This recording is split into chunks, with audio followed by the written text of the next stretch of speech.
ఉత్తరప్రదేశ్లో మొత్తం 80 సీట్లు. 80 సీట్లలో తన ఆధిక్యత నిలుపుకోవడం అనేది భారతీయ జనతా పార్టీ దేశంలో తిరిగి అధికారంలోకి రావటానికి కీలకం. సో ఇక్కడ బీజేపీతో డైరెక్ట్ ఫైట్లో సమాజ్వాదీ పార్టీ, కాంగ్రెస్ అలయన్స్లో పోటీ చేస్తుంది. రాష్ట్రీయ లోక్దల్ ఇండియా కూటమి నుంచి బీజేపీ నాయకత్వం ఎన్డీఏలోకి షిఫ్ట్ అయింది. థర్డ్ ప్లేయర్గా బీఎస్పీ మాయావతి ఉంది. వాస్తవంగా మాయావతి బీజేపీకి అనుకూలంగా తన అభ్యర్థిని ఎంపిక చేస్తోంది. బీజేపీకి ఉపయోగపడే రీతిలో వ్యూహాలు రచిస్తోంది. దాంతోపాటు బీజేపీకి ఉపయోగపడే మరో ఫోర్సు ఓవైసీ ఎంఐఎం నాయకత్వంలో కొన్ని చిన్న పార్టీలు, అప్నాదల్లోని ఒక వర్గము, ఇలా చిన్న చిన్న కులాలకు సంబంధించిన పార్టీలతో మరో కుటుంబం ఉంది. కానీ ప్రధానమైన పోటీ బీజేపీ నాయకత్వం ఎన్డీఏకు, ఇండియా కూటమికి మధ్యలోనే ఉంది. సో ఈ పోటీలో వాస్తవంగా బీజేపీకి హిందీ ప్రాంతంలోనే తిరుగులేని ఆధిక్యత ఉంది. ఇప్పుడు లాస్ట్ ఎలక్షన్స్ తీసుకుంటే 2014లో 47% ఓటింగ్ వచ్చింది హిందీ స్టేట్స్లో బీజేపీకి. ఇది 2019 ఎలక్షన్స్లో 54% పెరిగింది. దేశం మొత్తం మీద కూడా 224 సీట్స్లో బీజేపీకి 50%కు పైగా ఓటింగ్ వచ్చింది. ఆ 224 సీట్లు అత్యధికము హిందీ స్టేట్స్లో ఉంది. అందులో కీలకమైన ఉత్తరప్రదేశ్లో పార్టీకి తిరుగులేని ఆధిక్యత కూడా ఉంది. దానికి తోడుగా ప్రతిపక్ష శిబిరం చీలిపోవడం కూడా బీజేపీ కలిసి వస్తుంది. ఎందుకంటే ఎస్పీ కాంగ్రెస్లతో ఆర్ఎల్డీ గుడిగా ఉంటే బీజేపీకి ఒక పెద్ద ఛాలెంజ్ ఉండేది. ఎస్పీ, కాంగ్రెస్, బీఎస్పీ, ఆర్ఎల్డీ ఈ 4 పార్టీలు కలిసి పోటీ చేసిన ఉప ఎన్నికల్లో బీజేపీ భారీగా దెబ్బతిన్నాయి. ఈవెన్ ఇందులో 3 పార్టీలు కలిసి పోటీ చేసిన చోట కూడా దెబ్బతిన్నాయి. అందువల్ల ఈ 4 పార్టీలు కలిసి గనక పోటీ చేసి ఉంటే బీజేపీకి ఉత్తరప్రదేశ్లో భారీ దెబ్బ తగిలేది. ఇప్పుడున్న రాజకీయ పరిస్థితుల్లో అయితే దేశంలోనే బీజేపీ మళ్ళీ అధికారంలోకి వస్తుందా అన్న ప్రశ్న ఉత్పన్నమైంది. అందుకే తెలివిగా బీజేపీ మొదలు ఇండియా కూటమిని దెబ్బతీస్తూ ఆర్ఎల్డీని తమ వైపు తిప్పుకుంది. చౌదరి చరణ్ సింగ్ మనమడు జయంత్ సింగ్ ఇప్పుడు ఆ పార్టీకి నాయకుడు. చౌదరి చరణ్ సింగ్కు భారతరత్న ఇచ్చి ఆర్ఎల్డీని ఎన్డీఏలోకి కలుపుకుంది. దీనివల్ల ఒక వెస్ట్రన్ ఉత్తరప్రదేశ్లో Jat based party, farmer based party, అందువల్ల రైతాంగంలో ఉన్న నిరసన వల్ల కూడా జరిగే నష్టాన్ని బీజేపీ పూడ్చుకోనే ప్రయత్నం చేసింది. ఇక బీఎస్పీ ఎన్డీఏలోకి కలవలేదు, కానీ విడిగా ఉండి శల్యసారథ్యం విపక్ష కూటమికి చేస్తుంది. అందువల్ల మాయావతి ఎంపిక చేసే అభ్యర్థులను చూసినా, మాయావతి క్యాంపెయిన్ స్టైల్ చూసినా చాలా క్లియర్గా పరోక్షంగా బీజేపీకి ఉపయోగపడుతుంది. అలాగే ఓవైసీ కూడా రంగంలో దిగి ముస్లిం ఓటు కూడా ఎస్పీ కాంగ్రెస్కు పోకుండా జాగ్రత్త పడడం ద్వారా బీజేపీకి పరోక్షంగా సహకరించే పని చేస్తున్నాడు. అందువల్ల అపోజిషన్ క్యాంపును డివైడ్ చేయడం ద్వారా బీజేపీ మొదటి విజయాన్ని సాధించింది. కానీ అదే సమయంలో 2019తో పోలిస్తే బీజేపీకి చాలా ఛాలెంజెస్ కూడా కనబడుతున్నాయి. ఒకటి, దిగువ స్థాయిలో కార్యకర్తలు ఎంతూజియాజం లేదు, స్థానిక ఎంపీల పట్ల తీవ్రమైన వ్యతిరేకత ఉంది. అందువల్ల ఇటీవల మోడీ 400 సీట్లు వస్తాయని కూడా అనడం లేదు. 400 సీట్లు వస్తాయని ఎప్పుడైతే మోడీ పెద్ద ఎత్తున క్యాంపెయిన్ చేశాడో స్థానిక ఎంపీల పట్ల వ్యతిరేకత ఉన్న చోట ఇది నెగిటివ్గా మారింది.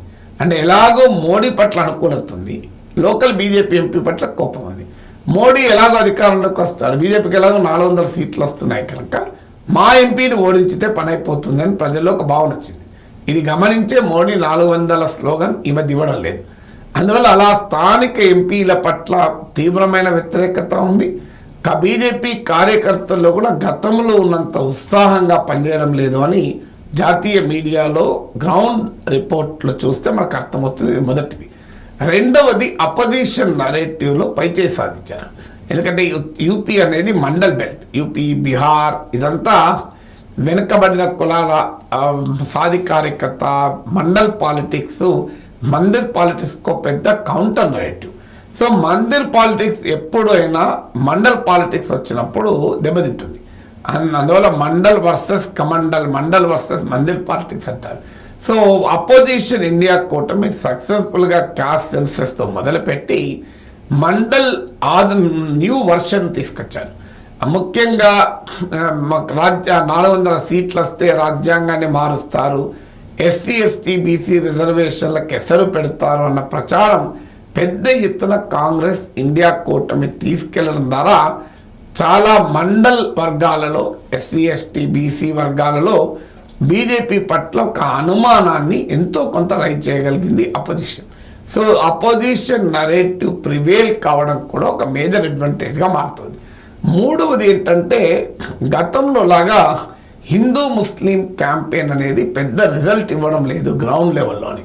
ఎందుకంటే రామ్ మందిరమో పూర్తయింది, ఎందుకంటే అది ఇప్పటికీ ఒక హిందూ ఇన్సెక్యూరిటీకి సింబల్గా లేదు. ఆల్రెడీ రామ్ మందిర్ నిర్మాణం అయిపోయి ప్రారంభం కూడా, గర్భగుడి ప్రారంభం కూడా అయింది. బాలరాముడి ప్రతిష్ట కావడం వల్ల హిందూ ఇన్సెక్యూరిటీ అనేది పోయి హిందూ సుప్రమసీ అనేది టేకన్ ఫర్ గ్రాంటెడ్గా మారుతుంది. అందువల్ల హిందూ ఇన్సెక్యూరిటీని ఎక్స్ప్లాయిట్ చేస్తూ రామ్ టెంపుల్ అనేది ఒక కాంట్రవర్సీగా ఉన్నప్పుడు అది తీసుకొచ్చే పొటెన్షియల్ పోలరైజేషన్ ఇప్పుడు లేదు. అందువల్ల కమ్యూనల్ పిచ్, హిందూ ముస్లిం డివైడ్ను రేకెత్తించి రగిలించేటువంటి ఏ మాటలకు పెద్దగా ఆదరణ రావడం లేదని రిపోర్ట్లు వస్తున్నాయి. ఈ రిపోర్ట్లు నిజమని చెప్పడానికి మోడీ నెట్వర్క్ 18కి ఇచ్చిన ఇంటర్వ్యూయే ఎందుకు ఉదాహరణ. దీనిపై నేను సెపరేట్గా కూడా వీడియో చేసాను, చూడండి. అసలు హిందూ ముస్లిం అని నేను ఎప్పుడు అన్నాను? నేను అనను. హిందూ ముస్లిం రాజకీయం నడపడం నా సంకల్పమే కాదు, అలా హిందూ ముస్లిం రాజకీయం జరిపితే నేను ప్రజా జీవితానికి పనికిరాను అంటూ మోడీ కొత్త పల్లె అందుకున్నాడు. అంటే చాలా క్లియర్గా హిందూ ముస్లిం పాలిటిక్స్ అనేది హిందూ ఓట్ను కన్సాలిడేట్ పూర్తి స్థాయిలో చేయడం లేదు. పైగా ఉద్యోగాలు, అలాగే ధరలు, ఆర్థిక సమస్యల నుంచి ప్రజల దృష్టిని మళ్లించటానికి దీన్ని యొక్క ఆయుధంగా బీజేపీ వాడుతోంది అన్న అనుమానం కూడా హిందూ ప్రజల్లో కలుగుతోంది. ఇక నాలుగవది ఏంటంటే సోషల్ ఇంజనీరింగ్.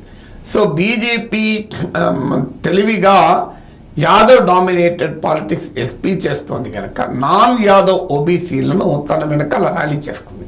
అలాగే మాయావతి కాస్ట్ జాతవ్, నాన్ జాతవ్ దళితులను ర్యాలీ చేసింది. అందువల్ల ఉత్తరప్రదేశ్లో BJP upper caste plus non Yadav OBCs plus non Jatav Dalit, ఈ సోషల్ ఇంజనీరింగ్లో బీజేపీ ఇప్పటిదాకా రాజకీయం చేస్తూ ఆధిపత్యాన్ని కలిగింది. సమాజ్వాదీ పార్టీ ఏమో ముస్లిం యాదవ్ కాంబినేషను, మాయావతమో జాతవ్ దళిత్, ఈ రకంగా సోషల్ డివిజన్ ఉంది. ఇప్పుడు ఆర్ఎల్డీ ఏమో జాట్ పాలిటిక్స్ నడుతోంది. జాట్స్లో మాత్రం అసంతృప్తి ఉంది. అది అగ్నివీర్ స్కీమ్ వల్ల కావచ్చు, రైతు చట్టాలకు కావచ్చు. సో జాట్లలో వ్యతిరేకత, అసంతృప్తి. అందుకే జాట్ ఏరియాస్లో ఓటింగ్ కూడా అంత ఎఫెక్టివ్గా జరగడం లేదు అనేది వార్తలు వస్తున్నాయి.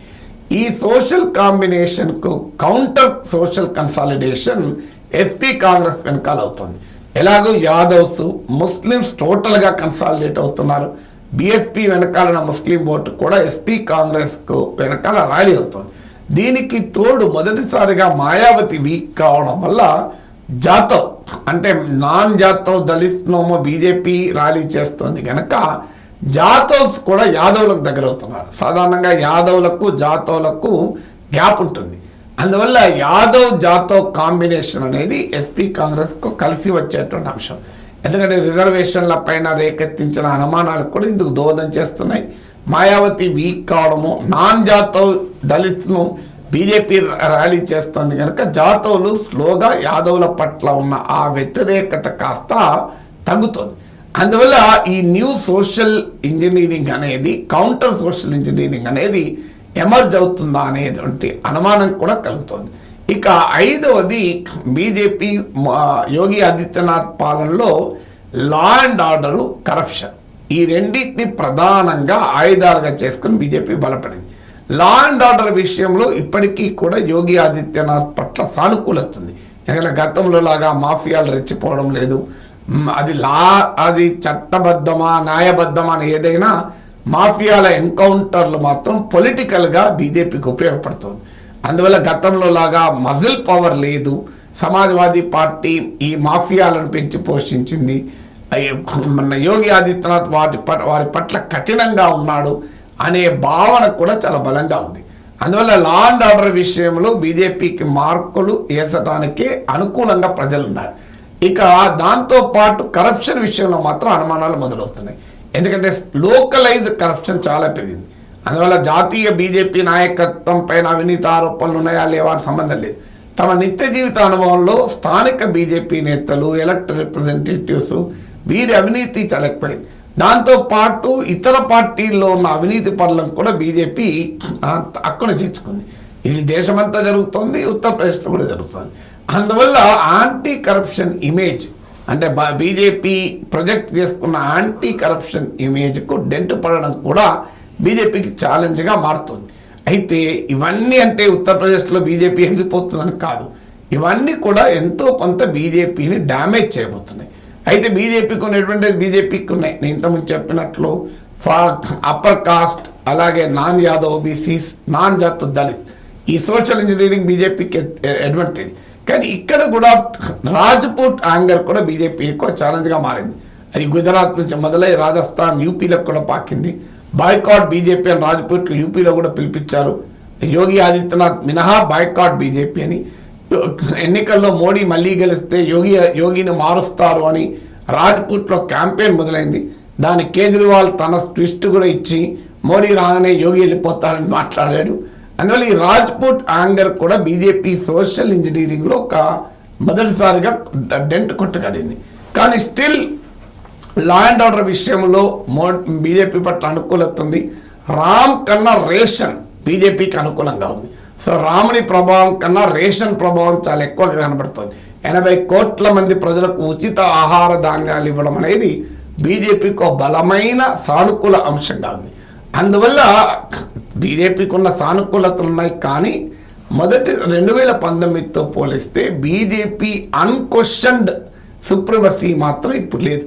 అందువల్ల ఉత్తరప్రదేశ్ లాంటి రాష్ట్రంలో కూడా ఒక 10 సీట్లైన 10 to 15 సీట్స్ 10 సీట్లు కోల్పోతుంది అని కొంతమంది అంచనా. యోగేంద్ర యాదవ్ ప్రముఖ గతంలో సెఫాలజిస్ట్, ఇప్పుడు సోషో పొలిటికల్ యాక్టివిస్ట్గా ఉన్న యోగేంద్ర యాదవ్ అయితే ఉత్తరప్రదేశ్లో బీజేపీ కనీసం 15 సీట్లు కోల్పోతుందని అంచనా వేస్తున్నాడు. యూపీలో 15, బీహార్లో 15 సీట్లు పోతాయని. సో యూపీలో ఈ రకమైన ఛాలెంజర్ బీజేపీ ఎదుర్కోవడం అనేది గమనార్హం. బట్ స్టిల్ నేను ఇంతకుముందు చెప్పినట్లు 50% ఓటింగు చాలా నియోజకవర్గాలు బీజేపీ తెచ్చుకుంది కనుక కొంత తగిన బీజేపీ ఆధిక్యతకు ప్రమాదం ఉండకపోవచ్చు. కానీ గతంలో తెచ్చుకున్న సీట్లు అయితే బీజేపీ తెచ్చుకోకపోవచ్చు.